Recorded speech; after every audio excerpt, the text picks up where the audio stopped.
je suis directrice de l'environnement de travail et j'ai commencé il y a plus de 30 ans et j'ai commencé en tant que responsable des services généraux et aujourd'hui je suis directrice de l'environnement de travail. J'ai intégré l'association en 1995, donc ça fait 30 ans.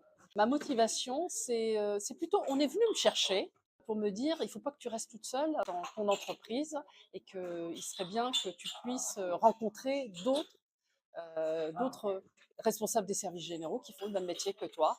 Et je me suis prise au jeu.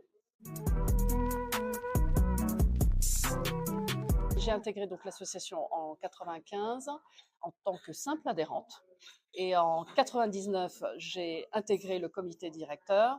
Ensuite, en 2001, j'ai été vice-présidente en charge de la communication.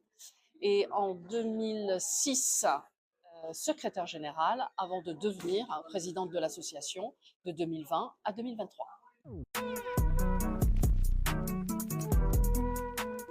Alors, l'association a évolué au rythme de la profession. Ça a été un grand bouleversement, que ce soit en termes de process, d'outils, de façon de penser.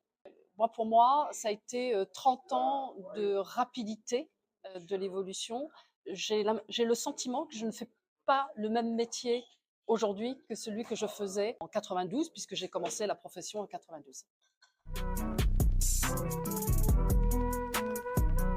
Alors, le plus grand projet, c'est pour moi, pour l'association, c'est le changement de nom.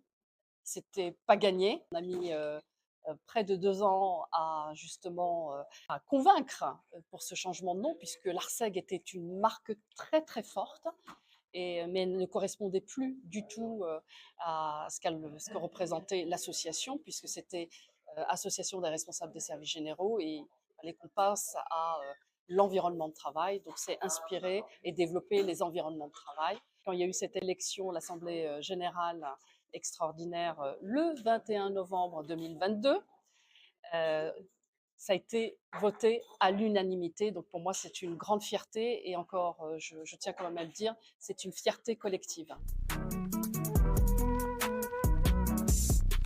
La plus belle chose, c'est quand on a pu changer et dire à Pôle emploi que responsable de l'environnement de travail et responsable et directeur de l'environnement de travail existe.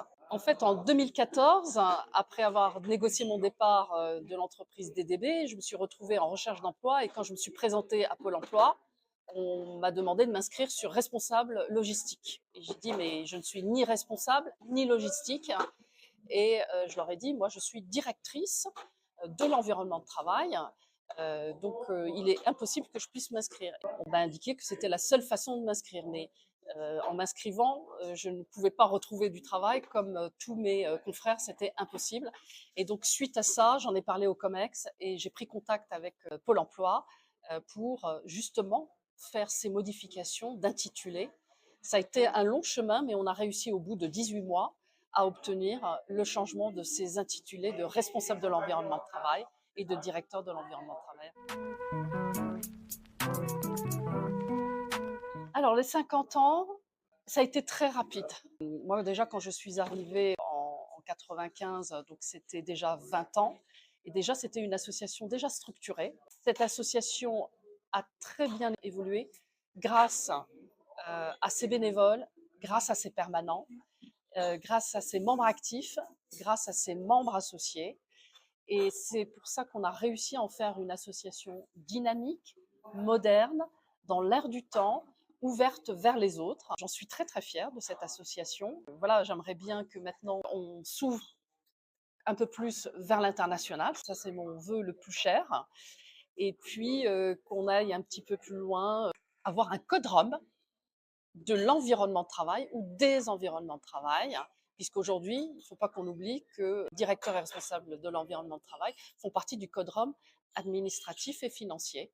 Or, nous sommes maintenant une véritable direction au sein des entreprises.